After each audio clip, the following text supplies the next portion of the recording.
Today, we are going to learn about aromatic hydrocarbons. These hydrocarbons are known as aromatic because of their pleasant odor. In 1825, Michael Faraday was the first one to isolate benzene. Kekule's structure indicated that there are two different isomeric forms of benzene.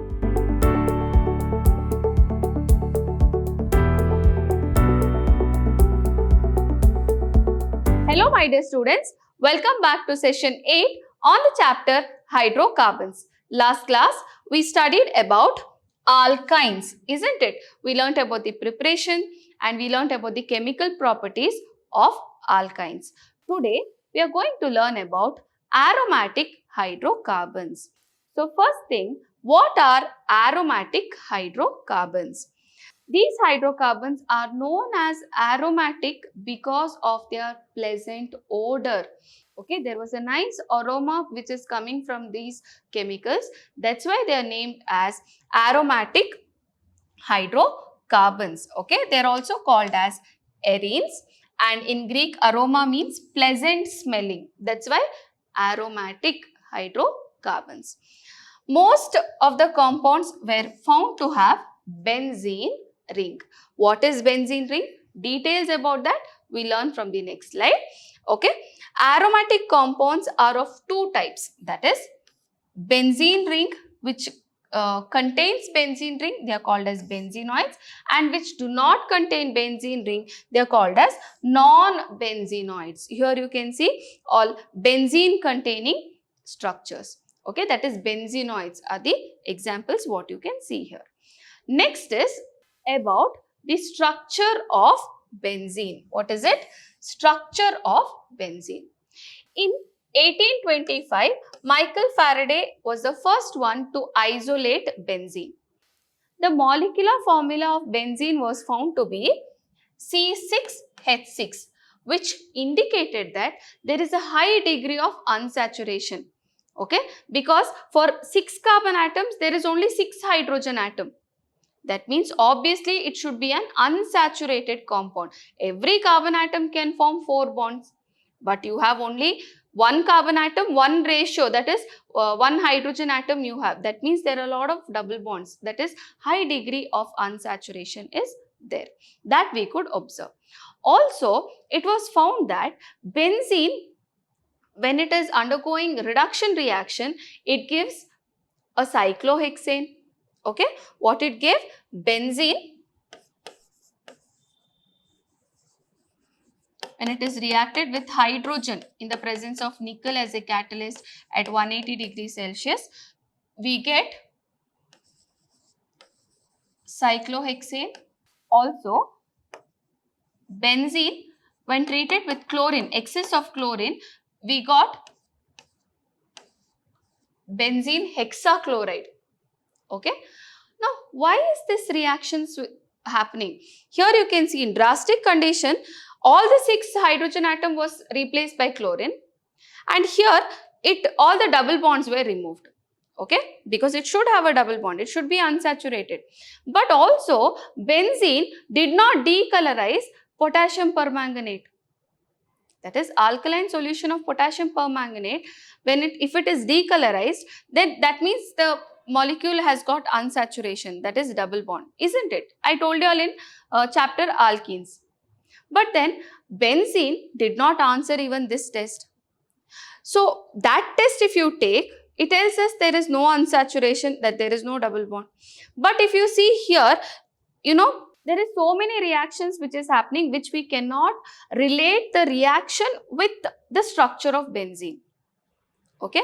So, one more thing what they observed is, in mild conditions when you put chlorine to benzene, only one substitution happened. Only one hydrogen was substituted with chlorine.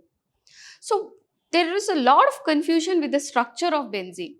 And then Kekule came up with the cyclic planar structure of benzene, in which 6 carbon atoms are alternately double bond and single bond is present. You can see 1, 2, 3, 1, 2, 3, 4, 5, 6, and what you can observe is For every carbon atom, there's one hydrogen atom, and between the carbon atoms, here you see there's a single bond, double bond, single bond, double bond, single bond, double bond.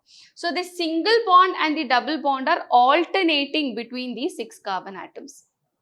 Okay, and he gave a planar structure for benzene. Who gave? Kekulé. Okay, now one more thing what was observed by Kekulé is Kekulé's structure indicated that there are 2 different isomeric forms of benzene. That is, when they did bromination for benzene, okay, here if I write the numbers 1, 2, 3, 4, 5, 6, 1, 2, 3, 4, 5, 6. 2 forms of 1, 2 dibromobenzene is observed. Here in this first form you can see bromine is attached to singly bonded carbon atom. Here single bond is there between the 2 carbon atoms. And in this structure you can see that between the carbon atoms there is a double bond and it is attached to the doubly bonded carbon atom. Correct? So 2 different isomeric forms also was observed, but there was only one ortho dibromobenzene could be prepared. Okay. So what is this? Why is it happening like this? I can write the ortho position in 2 ways. That is, it can be in 1 and 2 position, or I can also write in the same thing. In the same thing, if I consider, okay, that is here bromine. Here also it is ortho position where you can see bromine attached to carbon which is involved in double bond. But it was also seen that there is only one ortho dibromobenzene which could be prepared. Why is it happening? Okay, theoretically and practically there was no match. And to overcome the problem, what Kekulé suggested, again he told that benzene has a mixture of both the forms. That is, either 1, 2, 3, 4, 5, 6. The double bonds are between 2 and 3, 4 and 5 and 6 and 1. Or it's between 1 and 2, 3 and 4 and 5 and 6. Both the structures are there in equal number, or he told it is a mixture of 2 forms in the benzene molecules. Okay, and the failure of Kekulé's structure came when Kekulé's structure of benzene failed to explain the unique stability and the preference for substitution reaction and addition reactions. So when there were substitution reactions and addition reactions, there is a particular unique behavior shown by benzene, okay, and that he could not explain. So that is where Kekulé had a failure for his structure. Next is about the resonance structures of benzene. So after Kekulé, there was a resonance structure which came. That is, what is the meaning of this resonance structure? The phenomena in which 2 or more structures can be written from a substance which involves identical positions of atom is called as resonance. So if you can write 2 or different forms of the same molecule, we call it as the resonance structures. Here you can see, again I'll just number it for convenience to understand. 1, 2, 3, 4, 5, 6. 1, 2, 3, 4, 5 and 6. So here what is happening is, first structure you see between 1 and 2 single bond, 3 and 4 single bond, 5 and 6 single bond. Here if you see between 1 and 2 double bond, 3 and 4 double bond, 5 and 6 again there's a double bond. So both if I put together, I will show the double bond as the dotted line in the hexagon, that is the benzene, or I can write it like this. That means the double bond is present either in A form or in the B form. Any form is okay. Okay, this is the way we write the resonance structures. So this is called as the resonance hybrid. Okay, next is the orbital structure of benzene. Now what is the orbital structure if you see? Now the carbon atom has 1s2, 2s2 and 2p2 as its electronic configuration. You have 2 electrons in 2s and 2 electrons in 2p. Now in the excited state, this will move here, and in the excited state, we have 2s, this is 2p, 4 singly placed electron. Correct, no? Now here, these 3, that is 1s and 2 p orbitals undergoes sp2 hybridization, and 1 p orbital is unhybridized, contain a unpaired electron. So like this, all the 6 carbon atoms are in the same way. So you can imagine here, this is a carbon atom in which you have 1, 2, 3. Similarly, I can write one more in which 1, 2 and 3. I can go on writing for all the 6 carbon atoms. 1, 2, 3, 4, 5 and 6. Okay. And it will look like this. So you can see here. I'll just write for convenience. I'm writing the single bonds first. Okay. And then you have one more which is left out like this for every carbon atom, which is overlapping with hydrogen. This is hydrogen.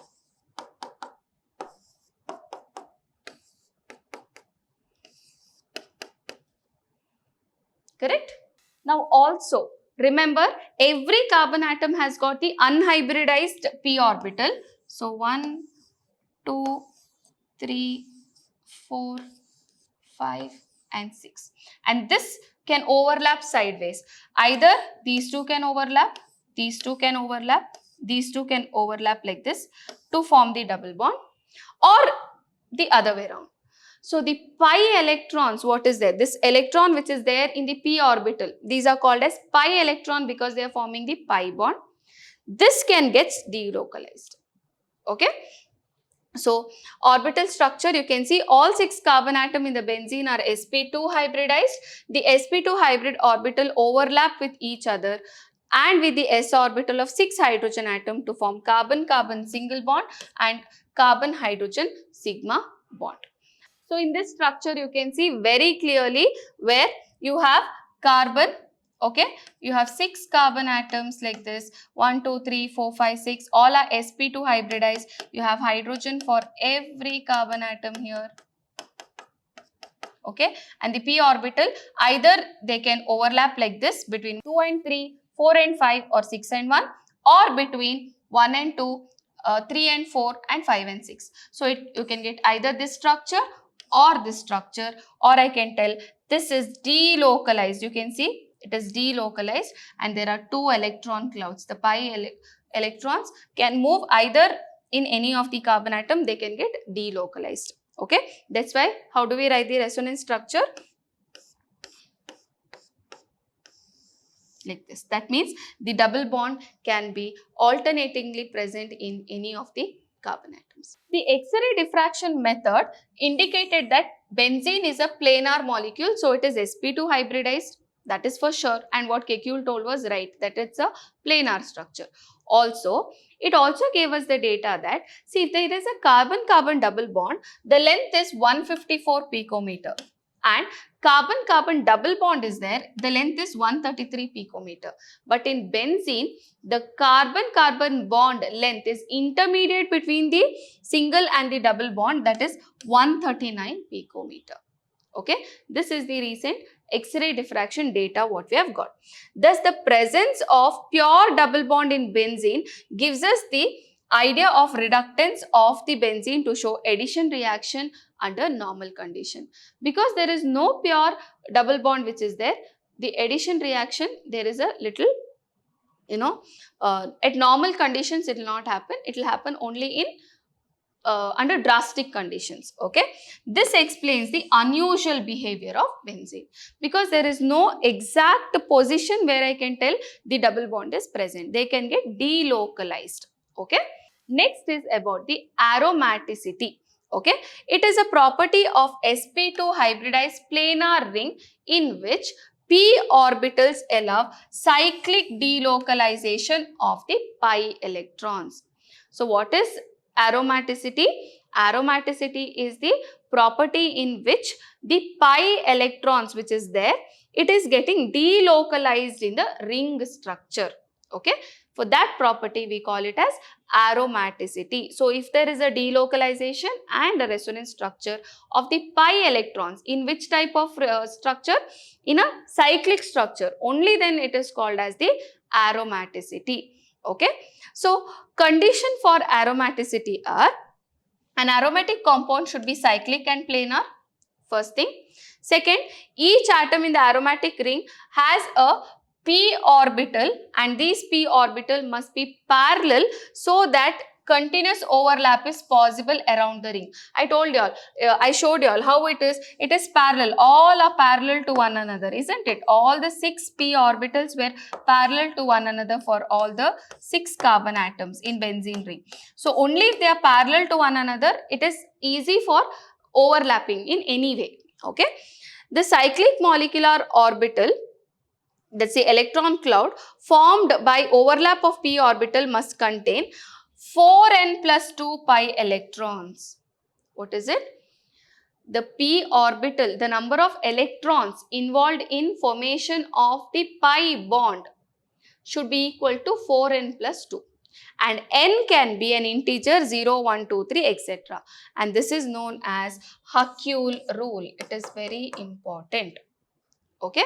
So, what is it? The number of pi electrons which is involved in formation of the pi bond should be equal to 4n plus 2. And this is known as Hucule rule. Now, how do we calculate? I'll give you some examples. So, here in benzene, when n is equal to 1, okay, how many pi bonds I have? 1, 2, 3. So, 3 pi bonds are present, correct? So, what is the Hucule rule? 4n plus 2. 4 into 1 plus 2. How many electrons? If 6 electrons are there, then it is aromatic. And here 3 pi bonds means how many electrons? Each pi bond contains 2 electrons. So, 3 2s are 6 electrons. So, it is matching. So, it is aromatic. Similarly, in naphthalene, when n is equal to 2, how many pi bonds? 1, 2, 3, 4, 5. So, 5 bonds I have got. So, 4n plus 2 if I put 4 into 2 plus 2. Okay. So, it is 4 2s are 8, 9, 10. 10 electrons. Correct? No, 5 bonds means 10 electrons should be present. So, this is how Hucule rule we can follow and tell whether the compound is aromatic or not. Okay. So, that's about the structure of benzene and Hucule rule. Next class we will be learning about the preparation of benzene and the chemical properties of benzene. So, thank you my dear children. Stay tuned, stay focused.